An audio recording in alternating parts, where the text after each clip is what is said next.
أعوذ بالله من الشيطان الرجيم. بسم الله الرحمن الرحيم. السلام عليكم ورحمة الله وبركاته. إن الحمد لله نحمده ونستعينه ونستغفره ونعوذ بالله من شرور أنفسنا ومن سيئات أعمالنا. من يهده الله فلا مضل له ومن يضلل فلا هادي له. أشهد أن لا إله إلا الله وحده لا شريك له وأشهد أن محمدا عبده ورسوله. يا أيها الذين آمنوا اتقوا الله حق تقاته ولا تموتن إلا وأنتم مسلمون.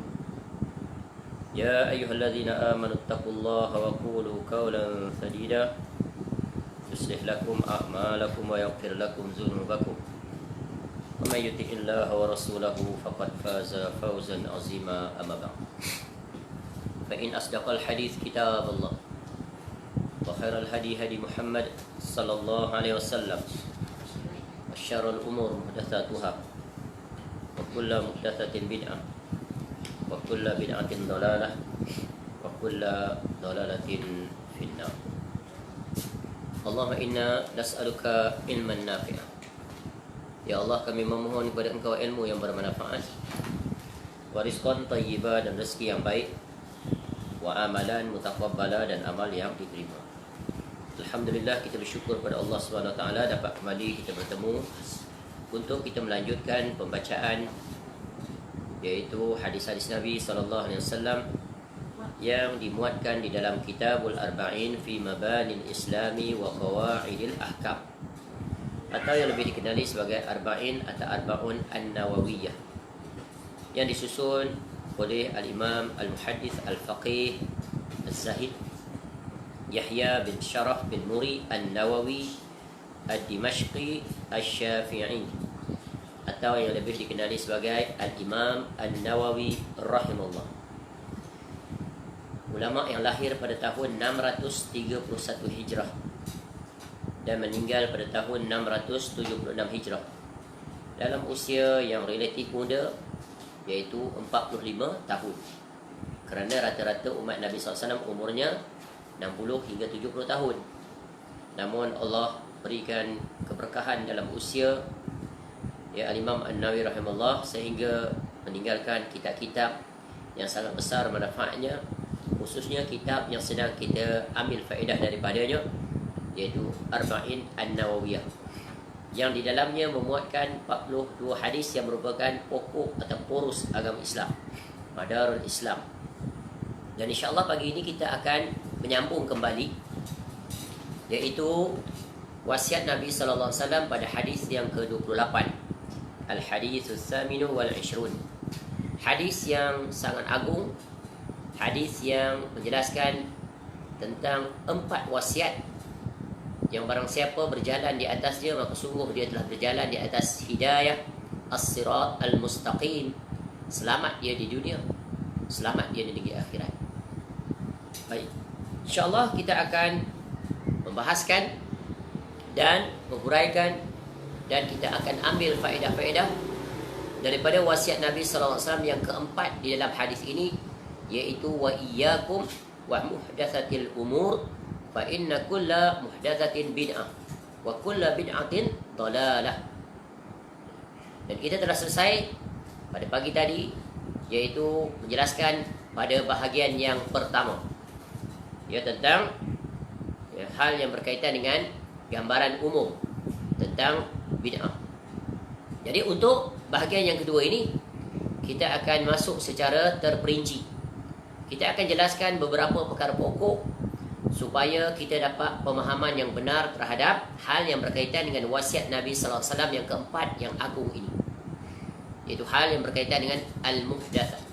Al-muhdath iaitu perkara-perkara baru, perkara-perkara yang diada-adakan. Dan ia dikenali lebih dengan nama al-bid'ah, lawan kepada as-sunnah.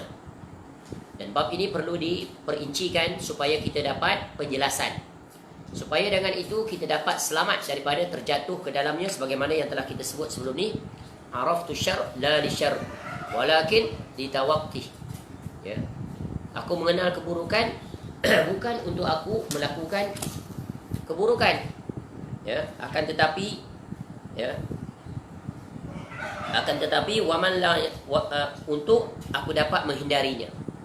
Ya, araftu syarr la li syarri lakin li tawaqqi. Ya, supaya kita tak terjatuh dalamnya bila kita memiliki ilmu tentangnya. Sebab itu apa saja yang kita pelajari dia berpasang-pasangan, maka sempurnalah ilmunya. Belajar tentang tauhid, pada masa yang sama wajib belajar tentang syirik. Belajar tentang sunnah, pada masa yang sama wajib belajar tentang bid'ah. Dan begitulah perkara-perkara yang lain. Ya, setiap perkara itu Allah jadikan berpasang-pasangan. Wa man lam ya'rifi syarra minan nasi yaqa'u fi. Kerana sesiapa yang tidak mengetahui keburukan, maka khawatir dia pasti akan jatuh ke dalamnya. Ya, ilmu lawannya kejahilan. Ya, bila tidak memiliki ilmu, dia akan jatuh ke dalam perkara-perkara yang berlawanan dengan apa yang diperintahkan. Sebab itu penting kita mengetahui tentang prinsip yang berkaitan dengan wasiat Nabi SAW yang keempat. Baik, kita baca kembali hadis ini secara penuh. Kemudian kita akan masuk pada perbahasan yang kedua, iaitu tentang perbahasan makna bid'ah dan perbahasan yang berkaitan dengannya. Ini adalah bahagian kedua daripada beberapa bahagian nanti yang akan kita jelaskan sampai tuntas, insya-Allah. Ya, yang melibatkan perkara-perkara pokok yang dengan itu akan menjadi panduan pada kita agar jangan sekali-kali terjatuh dalam perbuatan bid'ah, agar jangan sekali-kali bermajlis dengan pelaku atau pelopor bid'ah. Kerana banyak sekali larangan-larangan yang datang daripada Nabi sallallahu alaihi wasallam. Baik. Qala al-Imam An-Nawawi rahimahullah an Abi Najih Al-Irbad bin Sariyah radhiyallahu anhu qala wa'azana Rasulullah sallallahu alaihi wasallam mau'izatan wajilat minhal qulub wa zarafat minhal uyun. Ya. Dari Abu Najih Al-Irbad bin Sariyah radhiyallahu anhu, semoga Allah meridainya, dia berkata Rasulullah sallallahu alaihi wasallam telah memberikan nasihat kepada kami dengan nasihat yang membuatkan hati kami takut dan berlinang air mata kami. Ya. Dengan nasihat yang membuat, dengan nasihat itu, ya, Masya Allah, ini telah berlalu penjelasannya. Ya. Kemudian, ya, fakulna, kami berkata, ya Rasulullah, wahai Rasulullah, ka'annaha mau'izatu muwaddi'in. Ya. Wahai Rasulullah, nasihat ini seakan-akan nasihat, ya, dari orang yang akan berpisah. Ya. Fa'ausina, maka nasihat inilah kami, berilah wasiat kepada kami. Ya, orang yang akan pergi berpisah, perkara yang paling penting apa? Jangan wasiat, nasihat, yes, untuk kita selamat. Lalu Nabi SAW memberi nasihat. Qal usikum bitaqwallah, aku berwasiat agar bertakwa kepada Allah, was-sam'i wat ta'ah, dengar dan taat, wa in ta'ammara alaikum abdun, walaupun yang memerintahkan kamu itu adalah seorang hamba. Itu wasiat Nabi SAW yang kedua. Yang pertama, bertakwa kepada Allah. Yang kedua, dengar dan taat, walaupun yang memerintahkan kamu itu adalah seorang pemimpin daripada kalangan hamba. Ya. Kemudian Nabi SAW membuat penjelasan. فَإِنَّهُ مَنْ يَعِشْ مِنْكُمْ بَعْدِي فَسَيَرَ اخْتِلَافًا كَثِيرًا.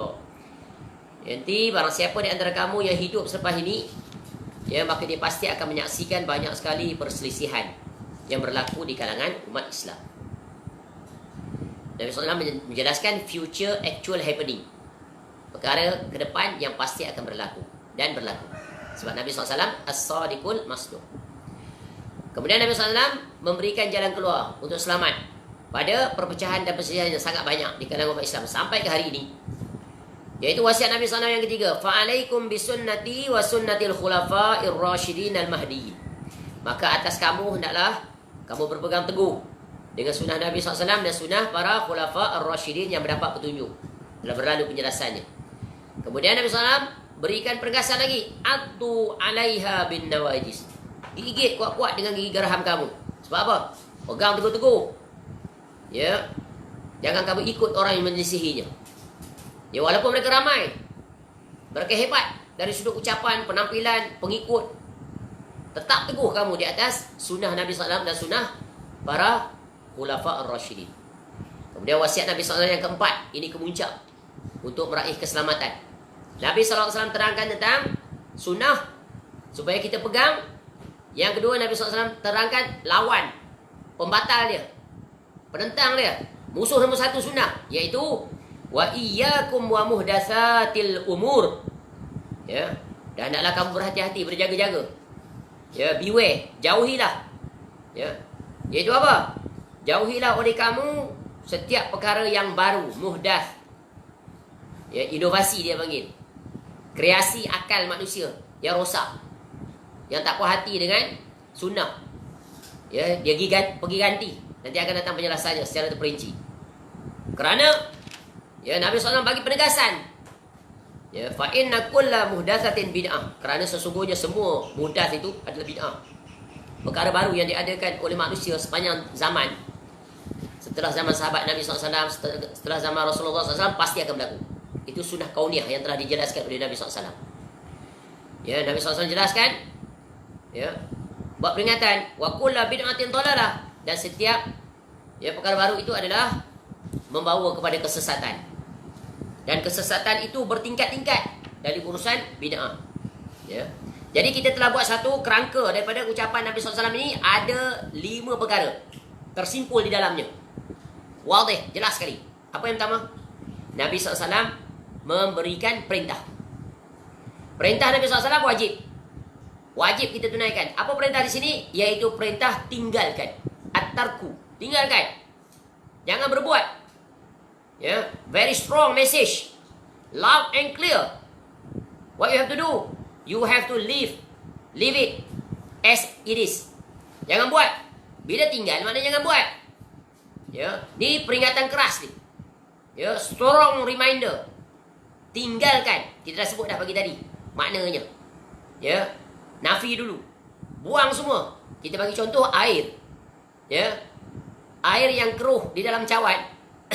Kalau kita tuang air jernih pun dia tetap keruh. Jadi apa perlu dibuat? Kita buang seluruh air yang keruh itu.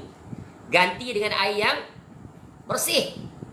Ya, jadi buangkan. Tinggalkan. Ya. Ya. Kerana apa? Kerana perkara yang diada-adakan itu Nabi SAW sebut dia adalah bid'ah. Creation. Benda baru. Ya, foreign matters. It's not from Islam. Kerana kita telah jelas pagi tadi tentang kesempurnaan Islam. Untuk menjadikan diri kita taslim. Berpada. Rasa cukup. Kita telah dicukupkan oleh Allah Ta'ala dengan Islam yang ditinggalkan oleh Nabi SAW. So no need for us to add. Ya, edit. Delete. Modify. Reduce. And so on. Tak dibenarkan. Kerana apa? Nabi SAW dah tetapkan. Your roles and your responsibility, just follow through. Just follow the path. Tu as-sirat al-mustaqim dah buat dah. Jalan lurus dah ada dah. Kenapa nak pilih jalan lain? Jalan jelas. What it? Apa makna jalan lurus? Titik pertama kita, titik terakhir menuju kepada Allah. Ikut saja jalan itu. Kalau cari jalan lain, itu dia sesat tadi. Ya. Jadi reasonnya Nabi SAW terangkan kenapa larang, jangan buat, iaitu dia adalah bid'ah.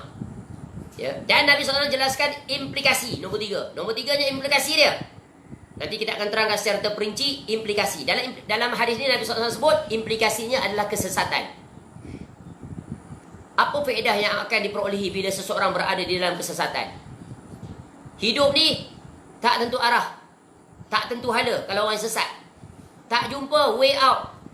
Berjalan, berlari masih tempat yang sama, letih sahaja. Tu nak bagi mudah faham. Faham? Orang yang sesat tak jumpa jalan keluar, tak sampai ke destinasi, pasti tak akan sampai. Sebab dia sesat. Berada dalam kegelapan, berada di dalam keraguan-raguan. Ni besar tak ni? Implikasi dia sangat besar. Bila sesat, tercabut hidayah. Ya, tersesat. Kan kisah Bani Israel tersesat di Gurun Sinai 40 tahun. Itu contoh. Ya, berpusing di situ juga dia duduk. Apa akibat dia? Dapat keberkahan Allah. Ya, jadi mafhum daripada sini adalah yang kelima, iaitu wajib kita belajar tentang apakah dia hal yang dikatakan oleh Nabi SAW tentang bid'ah. Ini ilmu yang wajib belajar. Ya, jadi kita kena merujuk kepada kalam Nabi SAW Ya, firman Allah Ta'ala dan apa penjelasan para sahabat, apa penjelasan para tabi'in dan tabi'in dengan perspektif yang benar, tanpa dimasuki ya unsur-unsur syubhat yang banyak masuk ke dalam hal yang berkaitan dengan perkara yang satu ini. Baik, itu secara ringkas. Jadi bid'ah ini adalah perkara hukum dia dalam Islam. Bid'ah itu hukumnya adalah diharamkan, sebab dia membawa implikasinya kesesatan. Jadi hukumnya adalah haram.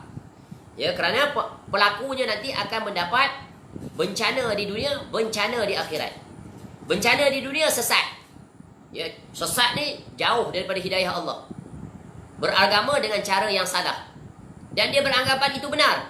Sebagaimana kita bagi asar pagi tadi tentang Ibnu Mas'ud radhiyallahu an, menegur yaitu mereka-mereka yang berzikir secara berjamaah di dalam masjid. Mengikut akal bagus, tapi mengikut nakal salah. Tengok mereka datangkan dalil, ya Aba Abdurrahman, ya, ma aradna illa al-khair. Tidaklah yang kami buat ni melainkan kami hendak kebaikan. Lalu apa kata Ibnu Mas'ud radhiyallahu an? Kam min muridin lil khair lam yusibah. Betapa banyak orang yang inginkan kebaikan tapi tak meraih apa-apa. Kenapa? Kerana SOP yang dia buat tu akal dan nafsu dia yang tak disandarkan kepada Quran dan Sunnah. Sebab tu ahli Sunnah wal Jamaah yang benar, ya, dia berjalan di atas dalil Al-Quran, dia berjalan di atas dalil As-Sunnah, dia berjalan di atas dalil para sahabat, ya, para tabi'in, dia berjalan di atas ijma'nya para ulama. Ya, ulama mana ni? Ijma' para sahabat. Kerana ijma' para sahabat sepakat. Adapun yang datang kemudian sulit untuk menemui ijma'. Kalau ada pun ijma' berkelompok-kelompok dalam isu tertentu. Tapi ijma' yang pasti, ijma' para sahabat. Para sahabat ijma', iaitu bid'ah sesat. Ya, ijma' mereka. Para sahabat ijma' bahawa Allah itu fis sama istiwa alal arsh. Ijma'. Ijma'an. Para tabi'in ijma'. Bukalah kitab-kitab yang membahaskan akidah. Ya. Tu contoh. Dan ahli sunnah yang sejati menggunakan kias, iaitu kias berada di bawah nakal.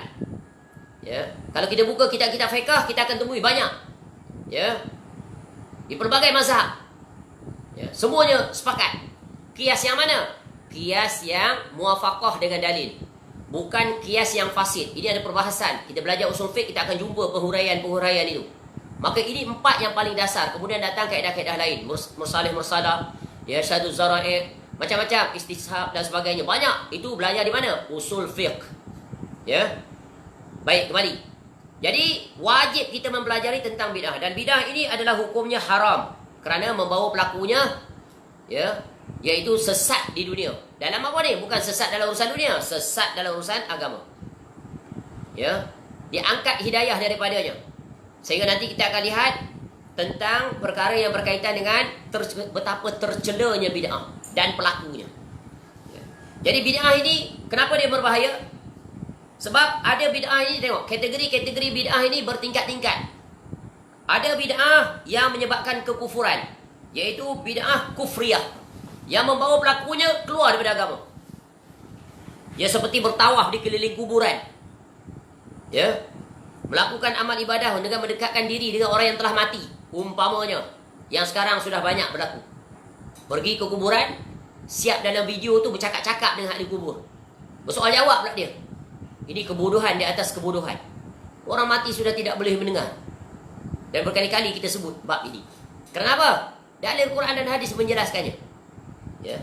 Yang Nabi SAW suruh kita pergi ke kuburan mengikut sunnah, dia tak buat. Dia pergi ke kuburan, contoh sunnah, iaitu memberi salam pada ahli kubur. Assalamualaikum ahlad diyar ila akhir doa. Contoh satu lafaz. Kemudian menanggalkan kasut.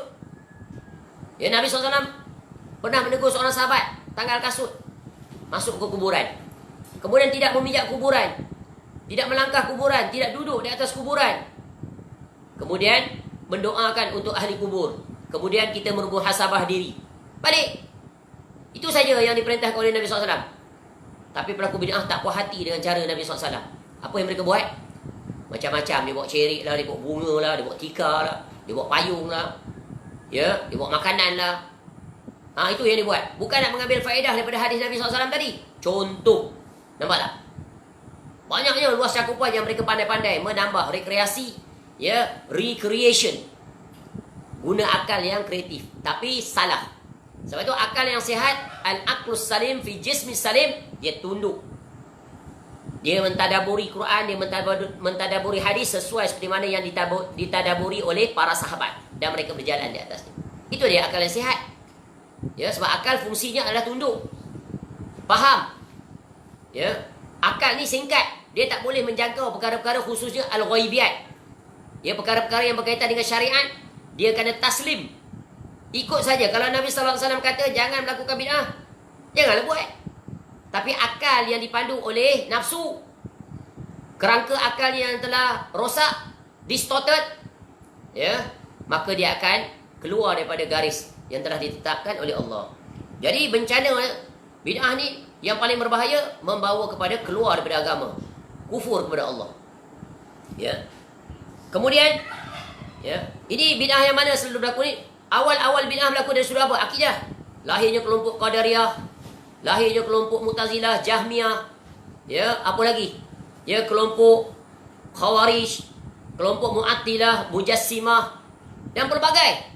Yang semuanya keluar daripada milah Ahlus Sunnah, iaitu yang disebut oleh Nabi SAW, ma'ana alaihi wa ashabi, yang telah kita sebut pada pertemuan yang pertama. Jadi ini cakupannya sangat luas. Dia ibarat scattered puzzle, we have to put together, baru nampak the whole overview, the true illustrations of Islam yang benar. Baik, kembali. Ada bid'ah yang menjadi sarana kepada kemusyrikan. Dia jadi jalan untuk pergi ke kesyirikan. Itu datangnya syahadu zara'i tu nak tutup. Minta kepada orang mati. Dan pelbagai lagi. Pakai azimat, pakai tangkal. Bekerjasama dengan jin dan syaitan. Contoh. Menggesetkan perkara-perkara baru yang boleh membawa kepada kemusyrikan. Sebab apa? Sebab dia mengambil alih tugas Allah Ta'ala dalam mensyariatkan sesuatu yang dia dilarang untuk mensyariatkannya. Ada bid'ah yang berbentuk kemaksiatan. Seperti hidup membujang. Itu bid'ah. Dan Nabi SAW pernah menegur perkara ini. Seperti yang dilakukan oleh rabai-rabai Yahudi dan Nasara tu. Tak nak kahwin dia, membujang. Nanti kita akan lihat dalam Quran ada disebut. Dalam surah Al-Hadid. Kalau tak silap ayat 27. Baik, balik. Jadi bid'ah ni tak pernah satu pun membawa kebaikan. Takkan jumpa bid'ah yang membawa kebaikan. Jadi tidak ada istilah bid'ah hasanah. Takkan ada. Sebab Nabi SAW perkara ni besar. Nabi SAW tak akan tinggalkan umatnya terkapai-kapai untuk berjalan di atas agama dengan cara yang tak pasti. Sebab itu Nabi SAW sebut ni, kullu bid'atin dalalah wa kullu dalalatin finnar. Dalam riwayat yang lain tak ada Nabi SAW kata fa inna kulla muhdatsatin bid'ah wa kullu bid'atin dalalah illa bid'atun hasanah. Tak ada. Nabi tak kata semua bid'ah tu sesat kecuali bid'ah hasanah. Sebab ini perkara besar. Nabi SAW tak akan membiarkan kita bertikai dan sama-sama dalam bab yang berkaitan dengan bid'ah. Jadi dia wadih, terang dan jelas. Baik. Jadi bid'ah ini pertamanya kita kena faham apa maksud bid'ah. Supaya kita jelas. Sebab ada ahli syubhat ni dia kata, oh kamu tu sikit-sikit bid'ah, semua sesat. Habis kamu rakam kuliah kamu tu tak bid'ah, pakai handphone. Kamu pakai ni bukan bid'ah. Duduk atas kursi tu bukan bid'ah. Naik kereta, naik lori, naik bas, naik kapal terbang tu bukan bid'ah. Naiklah unta. Itu sunnah Nabi SAW. Naiklah kuda. Contoh. Tu. Janganlah naik motosikal, janganlah pakai slipper, pakai kasut. Kasut yang berbagai bentuk tu. Itu kan semua bid'ah. Ni dia tak faham. Ni nampak kejahilannya. Dia nak menyerang balik, tapi serangannya senjatanya tumpul. Kalau dia faham tentang bid'ah, pasti dia akan tak mengucapkan perkataan demikian.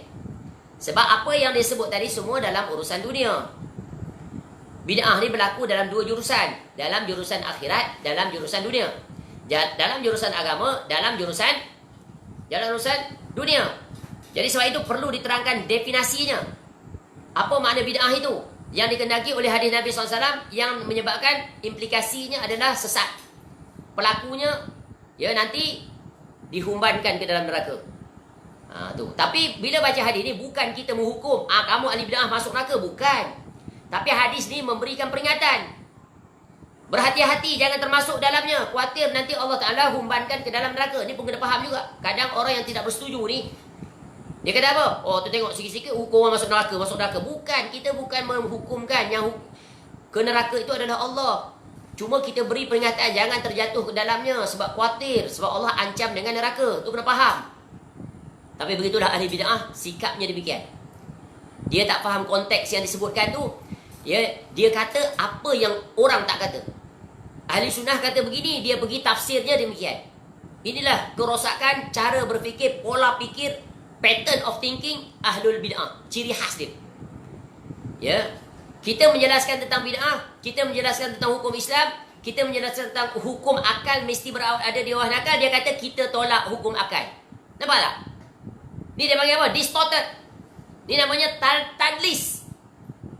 Ini adalah kerosakan mereka. Sebab apa? Mereka tidak boleh ilmiah. Kalau dia bentangkan secara ilmiah, pasti mereka akan terkalahkan. Tapi begitulah bila dah terkena syubhatnya, syubhatnya bab ini, mereka sulit untuk keluar. Sebab itulah kita dah sebut sebelum ini. Athar, iaitu Sufyan Ats-Tsauri radhiyallahu an. Al-bid'atu ahabbu iblis minal maksiyah. Wal bid'atu yutabu minha. Wal bid'atu la yutabu minha. Nampak? Pelaku bid'ah ni lebih dicintai oleh iblis daripada pelaku maksiat. Why? Why iblis love? Tu. Sangat cinta kepada pelaku bid'ah.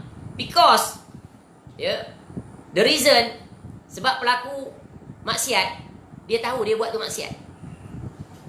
He aware, sama ada dia orang yang alim atau orang yang jahil, tetap dia tahu. Kita tanyalah siapa-siapa pun. Kamu tahu tak tinggalkan solat ni berdosa? Tahu. Tak payah datang dalil, dia tahu dah. Sebab perkara tu maklumum minad-din bid-darurah. Perkara yang tanya siapa-siapa saja, pasti dia tahu. Tak perlu dalil pun. Sebab apa? Perkara tu dah makruf. Tahu sangat dia. Solat 5 waktu sehari semalam wajib bagi mukallaf yang baligh, yang berakal, yang cukup syaratnya. Kalau tanya pada dia puasa bulan Ramadan wajib tak? Dia tahu wajib, padahal dia tak buat. Sebab malas ke atau dia ingkar kemuncaknya. Kalau kita tanya berzina boleh tak Islam benarkan? Walaupun dia kaki zina, dia tahu itu haram, tak boleh. Bila dia tahu, maknanya peluang dia besar untuk dia bertaubat. Sebab itu ramai pelaku-pelaku maksiat, mereka bertaubat akhirnya pada Allah.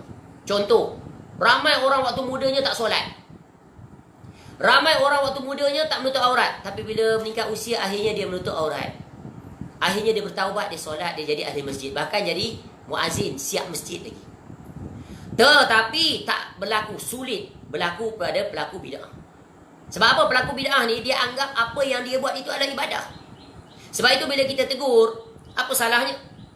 Apa salahnya? Tu jawapan dia, apa salahnya? Apa salahnya? Yang salah, kaedah tu akal dia yang cetek. Sebab tu syaitan suka pada pelaku bid'ah. Sebab mereka menganggap apa yang mereka buat itu adalah bahagian daripada agama. Kita tegur dia, jangan pandai-pandai. Bagi petua itu, petua ini, baca itu, baca itu. Contoh ada orang menggezekkan wirid. Dia kata, hari Isnin baca wirid, katakan zikir Allah 1000 kali. Lepas subuh contohnya. Hari Selasa baca wirid subhanallah 1000 kali. Begitulah. Setiap hari dia tu. Sekarang ibadah itu kaedahnya, dia kena faham. Kalau dia belajar tentang kaedah-kaedah dalam fiqh, maka dia akan temui perkataan-perkataan yang berkaitan dengan ibadah ini. Sebab ibadah itu yang mensyariatkan siapa? Allah.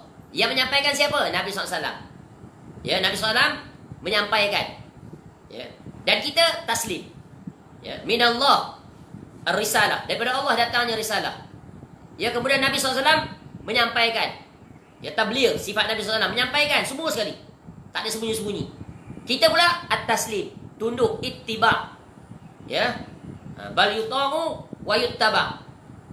Pada kamu, kewajiban kamu taat dan ikut, buat.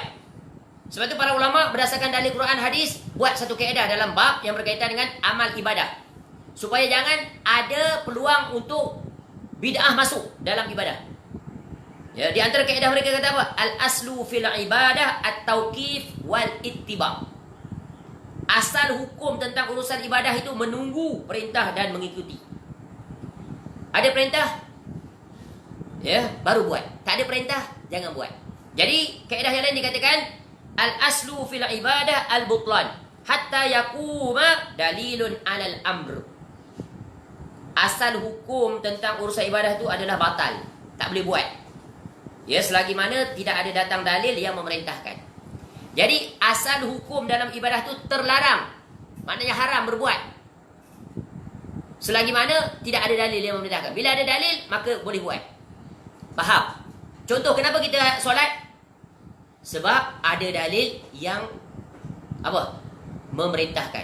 Aqimus salah, innas salah, dan seterusnya. Betul kan? Kenapa kita berpuasa? Kerana ada perintah. Ya, kutiba alaikumus syam, perintah. Ya. Tu. Jadi kalau kamu buat tadi ada perintah tak? Gezet amalan tiap hari tu. Tidak ada. Maka kenapa kamu buat? Ya. Tu. Adapun ya, dalam urusan dunia, ya, buat bid'ah dalam dunia, maka itu digalakkan, disuruh. Sehingga Nabi SAW menyebutkan, antum a'lamu bi umuri dunyaku. Dalam urusan dunia ni, kamu berleluasa, kamu lebih tahu, kamu buatlah. Tapi sayang, dalam bab bid'ah dalam urusan dunia ni, umat Islam tinggalkan, serahkan kepada orang kafir. Orang kafirlah yang sungguh-sungguh di zaman kita khususnya yang melakukan bid'ah inovasi dalam urusan dunia. Mereka reka macam-macam ni spek, handphone, apa sajalah keperluan dunia, transportasi, di darat, di udara, di laut, kelengkapan senjata. Itu semuanya siapa yang buat? Patutnya orang Islam. Tapi umat Islam disibukkan dengan masuk dalam perkara yang dilarang, iaitu menambah-nambah, mereka-reka, ya, perkara-perkara baru dalam agama yang dia dilarang. Inilah kehinaan umat Islam. Allah hinakan mereka kerana apa? Mereka melanggar perintah Allah, mereka melanggar larangan Allah. Yang disuruh tak dibuat, yang tak disuruh itulah dia bersungguh untuk buat. Kemudian bermati-matian mempertahankannya dengan pelbagai dalil. Bukan dalil, dengan dalil. Sebab dalil mereka itu tak bersandarkan dalil yang sahih dan soreh. Cuma akal-akalan mereka sahaja. Sebab itu, kelompok-kelompok yang mempelopori bid'ah ini mudah sekali untuk dibantah mereka itu. Ya, cukup dengan dalil-dalil Quran dan hadis yang sangat jelas yang akan datang nanti. Ya, cukup dengan bantahan hadis ini. Nabi SAW sebut semua bid'ah itu sesat. Tak ada satu pun yang tak sesat. Ya. Tu. Dan di depan lagi kuat hadis yang lain. Kesesatan itu ke neraka. Ada ke kesesatan tak masuk neraka? Tak ada. Semua kesesatan itu ke neraka. Sebab menyelisihi jalan Nabi SAW. Baik. Sekarang kita akan masuk kepada penjelasan apa makna bid'ah secara lughawi dan istilahi. Ya, baik. Ya, boleh faham? Tulis. Apa makna bid'ah? Al-bid'ah menurut lughah, iaitu asalnya sesuatu yang baru yang tidak didahului oleh contoh. Tak pernah berlaku dia. Ya, sesuatu yang baru. There is no example before. Ya. Tu, atau sesuatu yang diada-adakan dengan bentuk yang belum pernah ada contohnya. Ya. Apa dalil? Sebagaimana firman Allah Subhanahu Wa Taala. Ya, dalil pertama kita datang ke bid'ah ni adalah daripada firman Allah. Ya, tapi sebelum itu kalimah bid'ah itu adalah diambil daripada perkataan al-bid'ah. Ya. Iaitu mencipta. Ya, bada'a yabda'u bid'an. Contoh. Ya. Baik, itu secara mudahlah. Kita tak terperinci bab ini bahasa. Baik. Kalau kita lihat dari istilah bahasa yang diambil dari Quran, itulah dalil nombor satunya. Ya, contoh. Ya, Allah Ta'ala berfirman, ya, dalam surah Al-Baqarah, surah yang kedua ayat 11. Badi'us samawati wal ard. Dialah Allah pencipta segala langit dan bumi. Apa makna di sini? Penggunaan kalimah bid'ah pada ayat ini adalah yang paling tepat. Penjelasan tentang maksud dia bahasa. Kerana apa? Hakikatnya Allah Ta'ala lah yang menciptakan. Ya. Ciptaan Allah itu tak pernah ada. Allah yang menciptakan langit, bumi dan sebagainya. Tak pernah ada pencipta lain yang menciptakan seperti itu. Allah Ta'ala yang menciptakannya. Betul kan? Allah ciptakan kita. Tak ada pencipta selain Allah yang boleh menciptakan seperti kita. Itu maksud dia. Ya, segala ciptaan Allah tidak pernah didahului oleh sesuatu contoh, misal ataupun pencipta selainnya. Boleh faham? Ya. Jadi Allah menjelaskan dialah yang menciptakan segala langit dan bumi. Ya. Kemudian, ya, dalil yang kedua pula. Jadi Allah menciptakan tadi tanpa ada pemisalan sebelumnya. Original. Tu istilah bahasa mudah nak faham. Di ayat lain pula Allah Ta'ala menyebut Qul ma kuntu bid'an minar rusul. Katakanlah olehmu wahai Muhammad, tidaklah aku ini ya bid'ah daripada para rasul. Apa maknanya? Nabi SAW bukan ya satu-satunya rasul. Sebelum Nabi SAW tu Allah telah utuskan ramai rasul-rasul alaihi wassalatu wassalam. Jadi kata Ibnu Abbas radhiyallahu an, bid'ah yang dimaksudkan pada ayat ini adalah yang terawal, yang pertama. Nabi SAW bukan yang terawal, bukan yang pertama. Kerana telah didahului oleh rasul-rasul sebelumnya. Jadi dalam bahasa yang mudah ditakdirkan juga sebagai ucapan yang bermakna bukanlah aku ini pembuat bid'ah, sahibul bid'ah, bukan. Sebab Nabi SAW sebelumnya dah ada. Ya, para pendahulu rasul-rasul alaihi wassalatu wassalam. Jadi ayat ini menjelaskan tentang ya bermaksud dan bertujuan, iaitu kul ma kuntu bid'an minar rusul, iaitu ya memberitahu kepada umatnya bahawa Nabi SAW bukanlah seorang rasul yang bid'ah, yang baru di dunia ini. Nabi SAW bukan bawa ajaran baru. Nabi hanya meneruskan ajaran yang telah dibawa oleh saudara-saudaranya sebelum tu. Semua yang dibawa oleh Nabi SAW tak ada satu yang baru. Sama je slogannya. Ani'budullah wajtanibut taghut. Sembahlah Allah, jauhilah taghut. Ya. Cuma syariat saja yang berbeza. Ya.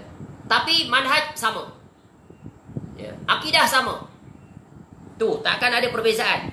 Itulah mesej, fungsi utama diutusnya para rasul-rasul alaihi wassalatu wassalam. Kana an-nas ummatan wahidah fa ba'atsallahu an-nabiyya wa mubasysyirin wa munzirin. Ya. Memberi khabar gembira dan peringatan. Semua rasul sama je kerja dia. Siang malam dakwahkan pada umat.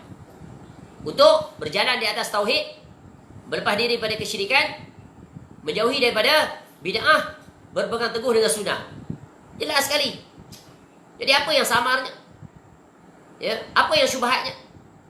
Kalau hati kamu bersih, ya jiwa kamu bersih, akal kamu bersih, pasti kamu taslim. Tunduk sepenuhnya. Ya, sebab itu Allah perintahkan kita, ya ayuhan nas, jadi wahai manusia, tunduk, masuk dalam Islam seluruhnya. Udkhulu fi silmil kafah. Wala tattabi'u, jangan kamu ikut syaitan. Ya syaitan tu lah ketua nombor satu nak bawa kepada bid'ah, dia. Ya. Kalau malaikat tak ajak kepada bid'ah, ajak kepada hidayah, ajak kepada tauhid, ajak istiqamah di atas sunnah. Baik. Jadi ini definisi yang kedua daripada Quran. Jadi Nabi SAW ya adalah rasul bukan yang pertama kali. Ya, sebab sebelum-sebelumnya telah ada rasul yang diutuskan. Kemudian daripada ayat yang ketiga pula, dalil daripada surah Al-Hadid, surah yang ke-57, ayat 27. Waruhbaniyati nibtada'uha, dan mereka sengaja mengada-adakan rahbaniyah. Tu ibtidak di situ. Ya, mengada-ngadakan. Mengadakan apa? Perkara yang tidak ada dalam agama. Buat benda baru. Apa dia? Rahbaniyah. Apa makna rahbaniyah? Iaitu mereka mengadakan sesuatu dimasukkan dalam agama Kristian. Agama Kristian dia rahbaniyah, bukan rabbaniyah. Rahbaniyah. Hidup ya pastor-pastor dia, ahli agama dia, iaitu tak berkahwin, tak bersuami, tak beristeri, hidup memujang dan ya menyerahkan seluruh diri mereka itu di biara-biara mereka untuk beribadah. Tu nampak? Islam tak ajar demikian. Ya, kau ustaz ke, ulama ke, tok alim ke, hidup berkahwin, berkeluarga. Ya, bila terpenuhi syarat. Itu sunnah Nabi SAW. Itu nampak. Jadi ayat ini tiga-tiga menjelaskan sesuatu yang baru, yang tidak ada misal contoh sebelumnya, yang diada-adakan atau yang direka. Jadi bid'ah menurut bahasa ya adalah sesuatu amalan yang tiada contoh sebelumnya. Itu secara bahasa. Ya. Baik, sekarang kita lihat dari sudut istilah. Jadi apa makna Rumaisah bid'ah? Sesuatu yang diadakan yang belum pernah ada. Bagus. Benda baru. Ya, macam contoh dalam urusan dunia. Ni benda baru. Betul kan? Tapi dalam dunia boleh tak? Boleh. Selama mana dia tak melanggar syariat. Itu ada penapis dia. Dalam bab dunia ada kaedah. Ya, Nabi SAW bagi kaedah dalam urusan dunia. Daripada hadis tadi, antum a'lamu bi umur dunyakum. Dan kita sebut Allah jadikan manusia ni salah satunya apa? Di muka bumi. Huwa ansha'akum minal ardi wasta'marakum fiha. Ya. Dan Allah ciptakan Adam daripada tanah. Asal kejadian. Ya. Sebagai pemakmur dunia. Jadi bila nak memakmurkan dunia ni, elemen yang penting apa? Inovasi. Creativity, kreasi. Creation by your thinking, your mind. Allah jadikan akal ni untuk berfikir macam mana nak olah dunia, macam mana nak memakmurkan dunia. Dulu, generasi dulu, ketika Nabi SAW, ya, dia punya means of transportation pakai unta, pakai kuda boleh laju, pakai keldai dan sebagainya, pakai kapal laut, ya, dan berjalan kaki. Zaman kita, Allah bagi ilham. Sekarang ada apa? Kereta terbang. Kita boleh terbang juga, individu, tak payah pakai kereta. Terbang, itu bid'ah. Sebab apa? Tak pernah berlaku lagi. Dulu zaman Nabi SAW, kemudian generasi seterusnya, tak pernah ada lagi orang boleh terbang. Bila mula orang terbang, setelah manusia fikir nak terbang. Ni amazing our brain. We are unlimited person, and yet we are unique. We are unlimited person, and yet we are limited edition. Ni manusia Allah jadikan dia. Apa yang menyebabkan manusia ni hebat, dapat dilantik sebagai pemakmur dunia, sebagai pemimpin dunia? Sebab apa? Sebab ni satu ni Allah bagi dia, akal. Never full our brain storage. You can think beyond the border, exceeding the limit. The sky is not the limit. Whatever you can think, most of it, insyaAllah you can achieve it dalam urusan dunia. There is no border, borderless thinking. Faham? Fikirlah. Apa saja yang boleh kita imajinasi dengan akal untuk urusan dunia, insyaAllah kita capai. Satu ketika manusia nak terbang di udara. Pada zaman yang tidak ada langsung teknologi, orang kata gila. Ahli sihir saja yang boleh buat. Naik penyapu terbang. Betul kan? Sebab tak ada teknologi ketika itu. Sebab manusia ni dia suka, dia nakkan sesuatu, dia memiliki impian. Dia tengok burung terbang bebas ke udara, alangkah baiknya aku pun hidup seperti burung, bebas berterbangan. And yet dia punya view very good. Helicopter view, eye view, duduk atas. Dia mountain view. At the peak, duduk atas nampak semua indahnya nikmat kebesaran Allah. Tapi apakan daya aku manusia, tidak ada sayap. Tapi manusia yang kreatif, Allah bagi ilham, dia pun reka macam mana aku nak terbang ni. Dia pun fikir-fikir duduk, orang kata gila dia. Akhirnya dia pun tangkap burung yang paling besar. Burung herring ke, belelang ke, cabut bulu-bulu, tampal kat tangan. Ikat, susun. Tu macam bulu yang dipakai oleh orang Indian, nampak? Dia buat apa dia punya tutup kepala cantik kan? Dia pun letak naik atas bangunan apa puncak bukit tinggi, dia pun terbang. I can fly. What happened? What happened? Allah bagilah kita ni boleh jadi sayap di kiri kanan ni. Kita punya design pun aerodinamik macam juga burung. Tapi what happened? Jatuh, patah kaki, broken leg, broken head. Worst case, mati. Berlalu masa gelap. Ada lagi orang lain yang terfikir begitu, Allah ilhamkan. And the first yang berjaya menerbangkan diri adalah sarjana Islam di Spanyol kalau tak silap. Kalau tak silap namanya Ibnu Firnas. The first glider, dia pakai gliding. Dia buat macam layang-layang. Nampak? Tengok layang-layang dapat idea. Maka dia pun buat glider. Faham glider tu yang pegang besi tu sekarang tu. Dia buat, dia berjaya, tapi jatuh juga akhirnya, tak boleh terbang jauh. Kemudian berlalu masa, datang pula sarjana daripada Parsi. Akhirnya berjaya menerbangkan glider yang pertama jauh. Ya, kemudian berlalu masa timbullah. Sebab itu siapa yang menerbangkan pesawat yang pertama di dunia? Siapa? Wright Brothers. Belajarlah. Pesawat enjin yang pertama terbang ke dunia. Yang satu ketika manusia berfikir it's impossible, cannot be. But those who can think, insyaAllah you can achieve it. Only times matter and your action taken. Try and error. Nampak tak? Dalam urusan dunia buatlah. Sebab itu akal kita ni satu, dia punya prinsipal. Ingat ni. Those who can see the invisible can perform the impossible. Siapa yang boleh nampak apa yang tak nampak, dia akan menghasilkan sesuatu yang menakjubkan. Always remember, our brain only 2 instruction. Dia terima 2 saja arahan. If you think you can, you are right. If you think you can't, you are also right. So which one you want to choose? Which one? Yes or no? Yes. Bila kita fikir yes, even every impossible, we can turn it to possible. Even impossible, we can turn it to possible. This is our amazing brain. Dalam urusan apa ni? Dalam urusan dunia. Dalam urusan akhirat pun sama. Contoh, kita jahil dalam bahasa Arab, tak pandai tulis Jawi. Tapi akal kita kata, you can do it. Try your best. You are not trying yet. If you try, you know how you can achieve. For sure, at the end you will achieve it. Orang tua kita kata apa dulu? Kalau tak dipecahkan ruyung, mana akan dapat sagunya, betul kan? Bukti. Baru dia tahu true potential of themselves. Tapi kalau tak berbuat, sebab tu akal ni amazing. Jadi jangan berhenti untuk berimpian. Jangan berhenti untuk berangan-angan. Sebab apa? Otak manusia Allah bagi keistimewaan. Dalam urusan dunia, sebab itulah tercipta pelbagai. Ya, amazing tak? Nowadays, not only kita terbang pakai pesawat, sekarang dah boleh terbang dah pakai baju kelawar tu. Baju kelawar naik puncak tinggi, terjun, laju, apa dia panggil apa dah, parachute apa betul-betul.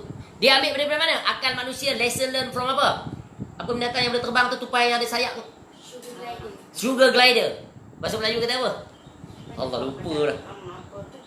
Tupai terbang tu dipanggil apa? Dia ada nama dia. Tak apalah, sugar glider. Nampak tak? Sebab tu banyak yang kita pelajari by observation. Ini additional ni, nak cerita, nak betulkan pemahaman. Kata, sikit-sikit bid'ah. Dalam urusan dunia, bid'ah tak payahlah. Ini pemikiran yang dangkal. Allah berikan kebebasan. Sebab tu kaedah dalam urusan dunia, ya, apa kawaid mengatakan? Al-aslu fil ibadah al-afu. Asal hukum tentang urusan adat harus. Dalam urusan dunia, al-aslu fil uqudi wal muamalati as-sihatu hatta yakuma dalilun alal butlani wat tahrim. Para ulama usul fiqh bawa kaedah, kawaid. Asal hukum tentang urusan akad dan muamalah itu sah, boleh dikerjakan sehingga datang dalil yang membatalkan dan mengharamkan. Kemudian dalam kaedah lain, dalam urusan dunia itu boleh berbuat kecuali jika ada dalil yang melarang. Dalil larang. Ada tak dalil larang? Allah larang kita reka kapal terbang? Tak ada. Tapi dalam ibadah ada dalil. Ada dalil untuk berbuat, bukan ada dalil untuk melarang. Kaedah dalil melarang terpakai dalam urusan dunia. Kaedah dalil memerintah terpakai dalam urusan akhirat. Faham? Ini kaedah penting ni. Dengan kaedah ni lah selamat kita daripada terjatuh dalam bid'ah. Pelaku bid'ah tu, dia kalau kita kata kenapa kamu buat benda ini, dia kata mana ada dalil larang? Tunjuk apa dalil larang kita buat tahlil. Mana-mana. Padahal kaedah tu dipakai untuk urusan dunia. Yang terpakai dalam urusan tahlil tadi, mana dalil yang menyuruh kamu? Ada tak Nabi SAW perintahkan bila orang mati buat tahlilan hari pertama, hari kedua, hari ketiga, hari ke-7, hari ke-40, hari ke-1000. Hari-hari. Tu sampai tahap tu ekstrim. Ada tak? Tidak ada. Ya, kalau nak dikatakan dalil yang melarang, tak ada. Tapi kaedah ibadah, dalilnya adalah menyuruh, perintah.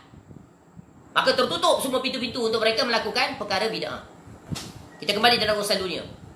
Ya, Allah bagi kita keistimewaan akal ni, tapi akal tak digunakan untuk eksplorasi, untuk inovasi dalam urusan dunia. Dia ambil alih oleh orang kafir. Padahal Nabi SAW perintahkan. Quran perintahkan, wa ansha'akum minal ardi wasta'marakum fiha. Inilah umat sekarang ni. Terkena fitnah yang sangat besar, meninggalkan dalam urusan dunia melakukan inovasi. Bayangkan kalau umat Islam lah yang reka. Yang reka handphone. Berapa banyak pahala dia dapat? Seluruh makhluk dunia pakai handphone. Betul kan? Banyak tak pahala? Banyak. Vaksin ni, vaksin COVID-19 yang tahu komplit. Kalau umat Islam yang design, yang reka, invent, seperti yang berlaku pada sarjana-sarjana Islam ketika menguasai dunia, seperti di Andalusia, di Baghdad, di Syam, pakar-pakar semua macam tadi Ibnu Firnas tu. Ya. Mereka cipta, pakar astronomi, pakar matematik, pakar bumi, pakar peta, Al-Biruni, Al-Khawarizmi. Banyak lagi. Ya, pakar doktor Ibnu Sina, Ibnu Rushd, Averroes. Ya. Banyak lagi. Ya, Al-Imam bin Qayyim Al-Jauziyah. Tu semua para ulama-ulama yang hebat. Bukan hanya dalam urusan agama, tapi dalam urusan dunia. Tapi umat Islam sekarang meninggalkannya. Dia sibuk, dia nak kreasi dalam urusan agama yang dia dilarang untuk campur tangan. Ini adalah penyakit bahayanya ahlul bidah. So itu nanti kita akan jelaskan peringatan-peringatan Nabi SAW yang sangat keras kepada pelaku bidah. Jadi buat inovasi dalam urusan dunia. Ya, ada umat Islam yang terlibat dalam inovasi urusan dunia tapi tak mendominasi. Bayangkan kalau umat Islam yang design vaksin, tentulah halal, betul kan? Ni dia sibuk apa? Ada vaksin, ada elemen babi dan sebagainya. Itu para fuqaha nanti yang akan berijtihad. Kamu orang awam tunggu keputusan fatwa mereka. Ni orang awam pula nak keluar fatwa. Dia tak sedar diri. Ini dia. Benda yang bukan bidang dia pergi masuk. Ya, tahan dulu diri kamu itu. Jangan sembrono berbicara. Akan menampakkanlah kebodohan kamu itu. Tapi orang bodoh sekarang ramai. Itulah Nabi SAW sebut akan datang satu zaman Ruwaibidah. Bercakap atas urusan yang bukan dia ahlinya. Maka akan timbullah keajaiban. Dia bukan pakar astronomi, tapi dia nak bincang tentang astronomi. Dia bukan doktor, nak bincang pak doktor. Boleh tak? Tak boleh. Akan timbul keajaiban. Keajaiban yang pada satu nombor wahid apa dia? Kebodohannya terselah. Tapi sayang orang seperti ini, orang yang bodoh murakab. Bodoh bertingkat-tingkat, tak sedar diri bodoh. Ya, nak berbicara sesuatu yang bukan bidang dia. Ini sungguh kasihan. Jangan kamu masuk satu perkara yang kamu bukan ahlinya. Baik, kembali. Jadi Allah kurniakan kita akal ni, Masya Allah, unlimited. You can think whatever you can think. Sebab tu banyak inovasi adalah hasil pemikiran yang di luar kebiasaan. Betul kan? Tengok orang fikir nak terbang tadi. Contoh terbang saja. Akhirnya sekarang orang dah boleh terbang. Ya, cuma they need to fine tune, improve further. Tak lama lagi semua orang terbang. Dah banyaklah berlaku aksiden di udara. Kena buat pula SOP lalu lintas di udara. Ya, sedangkan kapal terbang yang tak banyak pun di udara tu boleh berlanggar. Apatah lagi kalau manusia semua boleh terbang. Tengok Allah jadikan. Dan dari situ lesson learn apa yang kita belajar. Oh, jadi para pakar-pakar ni akan fikir macam mana nak avoid this very high risk, ya, accident on the air. Burung tengok Allah jadikan, tak accident dia. Jadi nanti manusia akan tengok apa keistimewaan burung ni sehingga dia boleh terbang, dia tak boleh berlanggar pun. Tak berlanggar pun dia. Jangankan dengan lain-lain, sama-sama dia pun dia tak berlanggar. Kadang-kadang kita tengok ribuan burung. Contohnya burung yang merentas benua. Menakjubkan ciptaan Allah. Sebab tu Allah suruh tengok afala apa ni? Allah suruh inna fi khalqis samawati wal ardi wa ikhtilafil laili wan nahari la ayatin liulil albab. Albab. Fikir. Banyak lesson dan kita tengok burung yang terbang berkawan tu yang merentas benua daripada satu benua ke satu benua. Lagi jauh perjalanan dia daripada pesawat. Kapal terbang dia bertolak daripada Kali A nak pergi Los Angeles, dia transit di Amsterdam, dia transit di Abu Dhabi, dia transit di Frankfurt, dia transit di Heathrow London sebelum nak pergi balik ke Los Angeles. Contoh, burung ni tak payah. Dia tak payah transit. Keep continuing flying. Bila pengkaji cari burung tu, oh they are in one group. They are making a V formation. Burung yang terbang antara benua tu. Ada yang besar, ada yang kecil. Tak pernah berhenti. Kepak. Ada ketua nombor satu depan. Sampai certain distance, tengok Allah bagi ilmu pada dia. Sekejap lagi dia pun move. Go at the back. Yang lain take over. Nanti dia pula kepak. Dan dia patuh pada leader dia. Seolah-olah ada garisan. Laluan dia, laluan kapal terbang ada, atas. Ya. Kapal terbang dah letak lane tu. Kapal lari situ, kau make accident. Dia pun sama. Terbang formation, dia tahu di mana. Macam mana kompas dia pakai boleh sampai ke tempat tu. Kapal terbang kena ada kompas tu kan. Dia kompas dia di mana? Allah bagi dia insting. Allah bagi dia ilmu tentang itu. Dia tahu laluan tu. Padahal di udara mana nampak apa. Hebat tak ciptaan Allah. Jadi manusia ni Allah bagi. This is our reference. Benchmarking. Maka manusia pun kaji. Macam mana burung ni boleh dia formation macam tu. Macam mana dia boleh bertenaga. Apa kekuatan yang ada pada diri dia? Oh, dia ada tenaga. Dia ada energi yang dia simpan contohnya. Ya, bila sampai tu, maka dia akan susun. Ya, dia akan terbang dengan constantly speed dia. Ya, maka dari situ kajian, oh manusia pun boleh ni macam ni. Cuma kena buat modification, adaptation, maka terlahirlah pakaian dari ni. Tak lama lagi pakaian tu pula nanti ada sesuatu di situ. Sekarang dia terbang, dia mesti landing. Dia mesti landing pakai parachute, tak lama lagi tak payah lah. Dia terbang macam burung, bebas pergi mana dia boleh readjust, dia boleh move. Barangkali dia pakai motor dan sebagainya. Ni, itulah dia berfikir dalam urusan dunia. Tapi dia tak nak fikir. Dia fikirlah sendiri. Pakai saja teknologi orang kafir.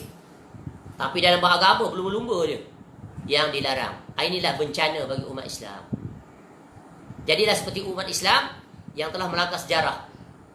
Terkhusus seperti yang berlaku di Andalusia selama 800 tahun umat Islam menguasainya, bukan dari sudut agama sahaja, menghasilkan para sarjana yang hebat.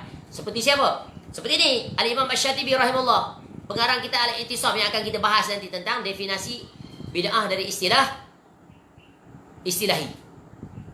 Melahirkan Al-Imam pakar dalam ilmu tafsir terkenal, Al-Imam Al-Qurtubi dengan tafsir Al-Qurtubi. Terkenal ya para ulama seperti Ibnu Hazm Al-Andalusi. Ya, pendiri mazhab, penerus kepada mazhab Daud Az-Zahiri. Banyak lagi ulama-ulama lain yang hebat-hebat. Masya Allah. Ulama daripada Andalusia, Spanyol sekarang ni. Kenapa? Ya, budaya ilmu hidup, para ulama ramai. Ya, para teknokrat buat kerja masing-masing. Pakar dalam urusan dunia, bersungguh dia buat eksperimen, buat kajian dan sebagainya. Baca sejarah. Jadi kita kena baca sejarah. Jangan jadi orang buta sejarah. Sebab tu umat Islam mesti banyak membaca. Mesti baca kitab. Luas paradigmanya. Luas the horizon of their thinking. So easily they can evaluate. They can filter. They can select the right information. Tapi sekarang malas membaca, nak beri kritikan. Nak masuk, nak bercakap. Bila dia berbicara, bila dia menulis, nampak kejahilan.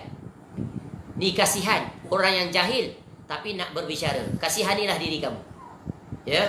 Ibarat seekor kambing yang nak menanduk gunung yang kukuh. Gunung sedikit pun tak berganjak, tanduk dia patah. At the end apa dia? Exhausted, lying like that. Ya. Akhirnya apa? Dead end. Itulah dia, orang-orang yang jahil. Orang-orang yang tak mengikut perintah Allah. Boleh faham ni? Ini penjelasan luas sikit. Baik, kembali. Ya, kita akan berhenti kepada penjelasan bid'ah dari sudut istilah. Jadi, kita telah jelaskan bid'ah dari sudut bahasa tadi apa? Iaitu mengada-ngadakan perkara baru. Sama ada dalam urusan dunia atau dalam urusan akhirat. Tapi yang dikenaki di sini adalah definisi syariat dari hukum agama. Ya, boleh faham? Wadih? Jelas tak? Ya. Sekarang kita lihat bid'ah dari sudut istilah. Tapi sebelum itu kita kena sebut beberapa perkataan yang berkaitan dengan bid'ah. Ya, perkataan dalam bahasa bila disebut ibtida'. Apa makna ibtida'? Iaitu perkara yang diada-adakan. Itu ibtida'. Bid'ah pula apa maksud bid'ah? Iaitu rupa dan kelakuan. Perbuatan. Ya. Rupa dan kelakuan. Adapun orang yang melakukan bid'ah dia kata apa? Pelaku tu dia kata apa? Mubtadi'. Pelaku. Mubtadi' kan? Cuba tasrih apa lughawi. Bada'ah dan segala mubtadi'un. Sampai itu pelaku, maf'ul. Pembuat. Nampak tak? Mubtadi'un tu pelaku dia. Ya. Orang yang mengada-ngadakan. Boleh faham? Sekarang kita pergi. Contoh perkataan dia apa? Ibtida'a fulanun bid'atan. Fulan telah berbuat bid'ah. Ya. Baik, sekarang kita tengok dari segi definisi istilah. Ya, menurut syarak. Kita bawa beberapa kaul ulama. Nanti perinciannya untuk sesi yang ketiga pada malam ini insya-Allah. Jadi kita nak terangkan ni detail supaya kita faham. Baik. Menurut bid'ah, menurut syarak istilah bid'ah itu ya sepanjang keterangan ulama ahli bahasa, ahli usul fiqh dan ahli hadis. Yang pertama iaitu perkataan Al-Jauhari. Seorang ulama dalam kitabnya Sihahul Lughah, di dalam kamus bahasa. Apa kata dia? Wal bid'atu al-hadatsu fid dini ba'dal ikmal. Adapun bid'ah ialah barang yang baru dalam agama sesudah sempurna. Agama dah sempurna dia pergi tambah. Ha, tu bid'ah. Contoh tadi lah. Nabi SAW dah jelaskan. Solat-solat sunat semua dah lengkap dah, dia pergi tambah solat baru. Sempurna hari tertentu, pada waktu tertentu, bilangan rakaat tertentu. Contoh. Nanti akan datang itu kemudian last contoh-contoh. Di seling-selingan kita sebut. Contoh kata Al-Fairuz Abadi rahimahullah dalam kitabnya Qamusul Muhit. Qamus Al-Muhit. Ini terkenal ni, ulama bahasa. Ya, Fairuz Abadi rahimahullah. Dia kata apa? Wal bid'atul hadatsu fid dini ba'dal ikmal, sama dengan ya definisi tadi Al-Jauhari. Au mastuhdisa ba'dan nabiyyi sallallahu alaihi wasallam minal ahwa'i wal a'mali. Adapun bid'ah itu ialah perkara baru dalam agama sesudah sempurna atau apa-apa yang diadakan ya perkara baru itu sepeninggalan kewafatan Nabi SAW dari keinginan hawa nafsu dan beberapa amal perbuatan. Motivasi dia amal hawa nafsu, nak menyangatkan dalam beribadah. Itulah dia ghulu fid din nama dia. Berkata pula Al-Imam Abu Syamah rahimahullah dalam kitabnya Al-Ba'ts. Dia terkenal ni, ada satu kitab. Apa kata beliau rahimahullah? Waqad ghalaba lafzul bid'ati 'ala al-hadathi al-makruhi fid din. Ya, dan telah biasa berlaku lafaz bid'ah itu perkara baru yang dibenci di dalam agama. Ya. Ya, dibenci sebab dia bukan daripada agama. Agama tak mengenali dia. Dia kita sebut dah. Bid'ah tu dia racun. Racun. Ya. Contoh, ni air. Air putih kan? Bersih ni. Ni air mutlak. Boleh berbuat wudu. Taharah. Ambil racun letak. Ambil limau lah tutup. Perah. Boleh tak digunakan untuk mengangkat hadas? Boleh. Boleh digunakan untuk wudu tak? Sekejap lagi nak solat zuhur. Tak boleh. Sebab dah tukar. Jadi air apa? Air manis. Air manis. Air minuman. Betul lah tu. Itu definisi dunia. Ya, lawan pada air mutlak jadi air apa? Air yang suci tapi tak menyucikan. Betul kan? Tak boleh diangkat. Untuk mandi wajib tak boleh. Nak berwuduk pun tak boleh. Atau kes yang ekstrim. Nak kaitkan bid'ah ni. Ni air putih. Sky juice. Air yang paling nikmat di atas muka bumi. Air mutlak ni. Ambil racun letak. Apa jadi? Boleh minum tak? Boleh minum. Tapi apa akibat? Mati. Itulah bid'ah. Bid'ah tu ibaratnya racun masuk dalam sky juice ni. Air mutlak. Akhirnya jadi minum apa jadi? Mati. Itulah dia. Pelaku bid'ah mati dia di dunia. Mati hatinya. Ya, tertolak ibadahnya. Hidup tapi mati. Jasadnya hidup tapi ruhnya mati. Sebab apa? Berada di dalam zulumat. Berada dalam kegelapan, kesesatan. There is no way out. Uncertainty. Tak tahu nak ke mana hala. Tak tentu hala hidup. Teraba-raba, tercari-cari. Padahal di siang hari. Apatah lagi di malam hari. Lagilah buta terus. Itulah ya permisalan pelaku bid'ah. Kasihan. Sebab tu Nabi SAW ingat sangat ni. Ya, banyak sekali. Baik, tadi kata Fairuz Abadi, Abu Syamah rahimahullah sudah sebut. Ya, beliau juga mengatakan, ya Syekh Abu Syamah al-Imam Abu Syamah rahimahullah, wa huwa ma lam yakun fi asrin Nabi sallallahu alaihi wasallam mimma fa'alahu au aqarra alaihi au ulima min qawaid syariah. Yaitu apa-apa yang belum pernah ada di masa Nabi SAW. Dari apa-apa yang beliau SAW kerjakan. Atau yang beliau tetapkan. Atau yang diketahui dari undang-undang syariat. 3 tu disebut. Reference dia bid'ah tu. Ya. Iaitu belum ada pada zaman Nabi SAW. Ya, Nabi SAW tak pernah kerjakan. Atau tetapkan. Atau diketahui daripada jalan syariat. Yang ditinggalkan oleh Nabi SAW. Tak jumpa satu pun. Macam tadi lah. Ya. Kita bagi contoh lah mudah dalam masyarakat tu. Seperti apa tadi? Tahlilan untuk orang mati. Jumpa tak? Tak jumpa. Ya, tak jumpa. Contoh lain, baca Yasin malam Jumaat ramai-ramai dengan satu tekong, dengan kaifiah yang tertentu. Sila rekan datang, ada tak? Daripada Nabi SAW, daripada 4 khulafa ar-rasyidin, daripada para sahabat lainnya yang ribuan jumlah dia, datangkan satu dalil walaupun hadis dhaif, walaupun hadis maudhu, datang. Cara kaifiah yang kamu buat tu step by step. Tak boleh, tak akan jumpa. Terang tak bid'ah ni sangat terang dia. Tapi bila kena penyakit, syubhat, ni akal yang rosak, dia timbang dengan akal dia yang tak dipandu dengan akal. Sebab apa? Akal dia tak berbuah hati. Tak berbuah hati tu. Apa yang ditinggalkan oleh Nabi SAW tu dah wadih. Ya, ala mislil baydha lailuha kanahariha. Tak puas hati dia. Tu penyakit yang paling membinasakan. Sebab tu syaitan suka kepada ahlul ahwa, ahlul bidah. Dan ahlul sunnah tak suka pada ahlul bidah. Sebab tu ahlul sunnah mereka adalah a'lamun nas, ya, arhamun nas. Mereka adalah orang yang paling berilmu, paling mengasihi manusia.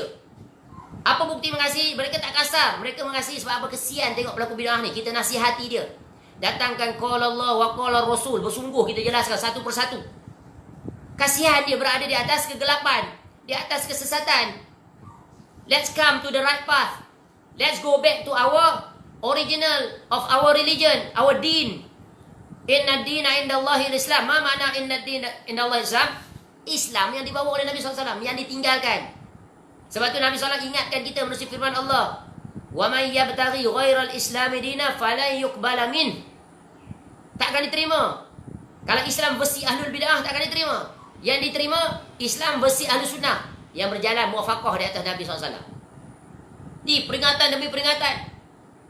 Dan Islam itu sempurna, tak ada kurang, tak ada tambah. Tapi pelaku bid'ah tak puas hati. Dia rekayasa dengan pelbagai alasan. Alasan mereka itu ibarat sarang labah-labah yang tak kuat langsung untuk mempertahankannya. Dia tiup angin, pecah balik, buat balik. Tiup angin, pecah balik, buat balik. Tapi yang menakjubkan sikap ahlul bid'ah dia tak pernah buat putus asa. Bersungguh dia dalam beramal. Amalan bid'ah. Tak cukup dengan tu, dia tambah lagi. pantang dapat petua je semua dia nak buat. Kesian makcik-makcik dan pakcik-pakcik yang dipelopori oleh mereka-mereka yang pandai menggezetkan amalan bid'ah. Mereka akan bertanggungjawab nanti di hadapan Allah. Ya. Kemudian apa kata lagi ulama lain? Seperti dalam kitab Tariqah Mahmudiyah. Ya. Tarikat Muhammadiyah. Itu suatu buku menjelaskan tentang jalannya Nabi SAW. Apa kata dia? Huwa ziyadatu fid dini awin nuqsanu minhul haditha ni ba'da sahabah. Ya.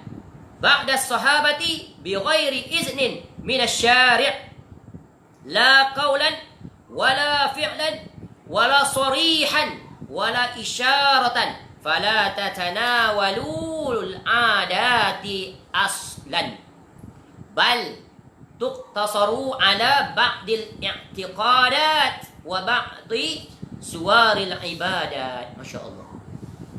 Yaitu tambahan dalam agama atau pengurangan darinya. Yang kedua-duanya baru terjadi sesudah masa para sahabat Nabi SAW dengan tidak ada izin daripada syariat, iaitu Allah Ta'ala pembuat syariat.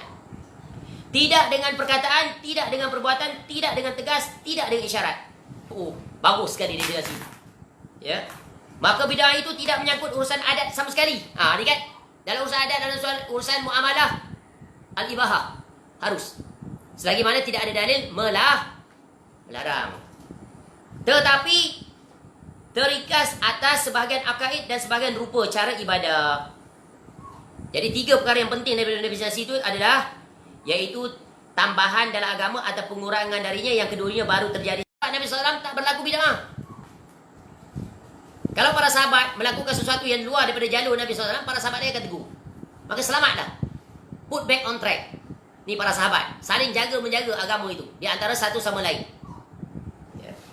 Jadi pembuat tidak diizinkan, tidak ada izinan daripada syariat, pembuat syariat. Tidak dengan perkataan, tidak dengan perbuatan, tidak dengan tegas, tidak dengan isyarat. Oh tu. Tegas tak? Tegas. Ya, ini dari sudut istilah. Nanti kita lihat pula definisi daripada para ulama ahli usul fiqh. Ini lebih dibantah. Kita akan lihat perkataan pakar di bidang ini, yaitu pengarang kitab Al-I'tisam, yaitu Al-Imam Asy-Syatibi rahimahullah.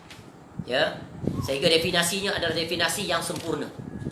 Ya, seorang ulama daripada Andalusia, yaitu ya seorang ulama yang meninggal pada tahun 900 kalau tak silap dalam 700 lebih Hijrah. Ya, Al-Imam Asy-Syatibi rahimahullah sungguh memberikan satu kaedah yang jami' wal mani'. Ya, lengkap mencakupi. Ya, nanti kita akan lihat pada malam nanti huraiannya lebih terperinci apa kata Al-Imam Asy-Syatibi rahimahullah dalam definisi dari perspektif ya ilmu usul fiqh. Ya, yaitu penjelasannya tentang definisi yang berkaitan dengan bid'ah. Very comprehensive, very ya dia punya coverage full cover. Ya, full cover. Masya-Allah. Seorang ulama yang lahir pada tahun sekitar atau meninggal pada tahun sekitar 700 lebih Hijrah. Baik. Selesai sudah ya bahagian yang pertama. Ya, pada bahagian yang kedua ini penjelasan tentang makna al-bid'ah dari sudut bahasa dan istilah. Nanti kita akan lihat perincian, iaitu kemuncaknya definisi yang diberikan oleh Al-Imam Asy-Syatibi rahimahullah. Ya, banyak lagi nih penjelasannya. Kerana kita akan bahas makna bid'ah secara komprehensif. Hukum bid'ah kita telah jelaskan. Kemudian nanti kita akan jelaskan betapa tercelanya bid'ah. Kemudian kita akan jelaskan punca-punca bid'ah. Jalan keluar daripadanya bagaimana? Dan kita akan berikan contoh-contoh bid'ah yang banyak berlaku.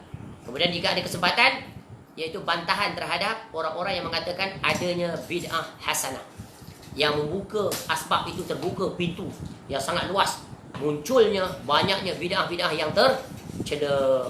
Wallahu a'lam. Mudah-mudahan bermanfaat. Semoga Allah berikan kita kesabaran, Allah berikan kita keterbukaan, Allah berikan kita hidayah agar kita menerima kebenaran. Ya, kerana Allah memerintahkan kita yaitu ya ikut kebenaran, jangan ikut kebatilan. Ya, jika kita tidak memiliki kemampuan, apa yang perlu kita buat? Yaitu berdoa kepada Allah, minta agar Allah berikan hidayah. Sebab semua kita sedang berjalan untuk mencari redha dan hidayah Allah. InsyaAllah bila kita minta, Allah pasti akan perkenankan. Ud'uni astajib lakum. Ya. Jadi hidup kita adalah dalam perjalanan setiap saat untuk mencari kebenaran dan memastikan kita berada di atas kebenaran, dinul haq. Bukan hidup kita untuk membuat pembenaran, untuk memastikan pembenaran, padahal masih terbuka untuk dinilai semula. Ya, boleh faham? Jadi hadis ini sungguh hadis yang sangat luas perbahasannya. Kita akan jelaskan insya-Allah sekadar apa yang Allah berikan, ya, sedikit ilmu, mudah-mudahan kita dapat memahaminya. Dan di dalam, ya, maklumat Facebook itu disertakan buku-buku, ya, sama ada yang terjemahan ataupun buku dalam bahasa Arab. Maka kajilah secara komprehensif buku-buku yang diberikan. InsyaAllah kita akan temui kebenaran. Kerana dalam kuliah ini terhad sekali, masanya tidak boleh menjelaskan satu persatu. Cukuplah memberikan bayangan-bayangan, contoh-contoh, pokok-pokok, skeleton.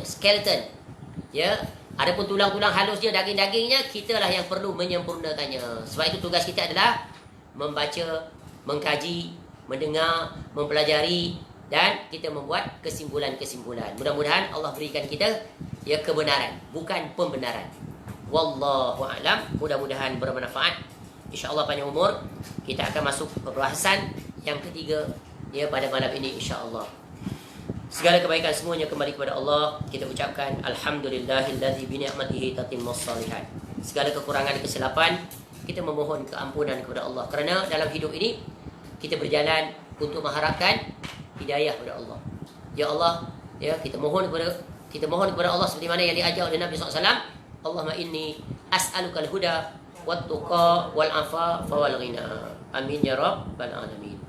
Semoga Allah menghimpunkan kita kesemuanya nanti, ya, di dalam syurga Firdaus bersama dengan Al-Imam An-Nawawi rahimahullah yang sungguh besar sekali jasanya kepada kita dengan mendatangkan salah satu hadis yang sedang kita bicarakan sekarang, supaya kita dapat bersama dengan Nabi SAW, ya, dalam usaha kita untuk tidak sekali-kali berani menyelisihi Nabi SAW, untuk kita berpegang teguh, addu alaiha bin nawajis, berpegang teguh dengan sunnah Nabi SAW. Ya, semoga Allah menghimpunkan kita kesemuanya nanti, ya, dapat bersama dengan Nabi SAW, ma'alladina an'amta alaihim minan nabiyyin was-siddiqin wasyuhada'i was-salihin wa hasuna ulaika rafiqa. Wallahu a'lam. Subhanakallahumma wa bihamdika asyhadu an la ilaha illa anta astaghfiruka wa atubu ilaik. Subhana rabbika rabbil izzati amma yasifun wa salamun alal mursalin walhamdulillahi rabbil alamin. Assalamualaikum warahmatullahi wabarakatuh.